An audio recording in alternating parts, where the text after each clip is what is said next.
सांगली जिल्ह्यात एका पाठोपाठ एक खुनाच्या 4 घटना घडल्यानंतर पोलिसांसमोर आव्हान. खुनातील आरोपींना अटक, पोलीस अधीक्षक संदीप घुगे. सांगली जिल्ह्यात एका पाठोपाठ एक अशा 4 खुनाच्या घटना घडल्यानंतर पोलिसांसमोर आव्हान उभं राहिलं होतं. गंभीर घटना असल्याने पोलिसांनी 4ही खुनातील आरोपींना अटक करून पुरावे संकलित केले.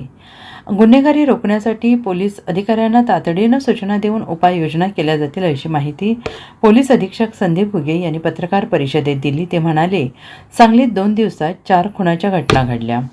संजय नगर येथील खून किरकोळ वादातून झाला. यातील दोन्ही आरोपींना अटक केली आहे. जत तालुक्यातील अमृतवाडीतील महिलेचा खून अनैतिक संबंधाच्या संशयातून झाला.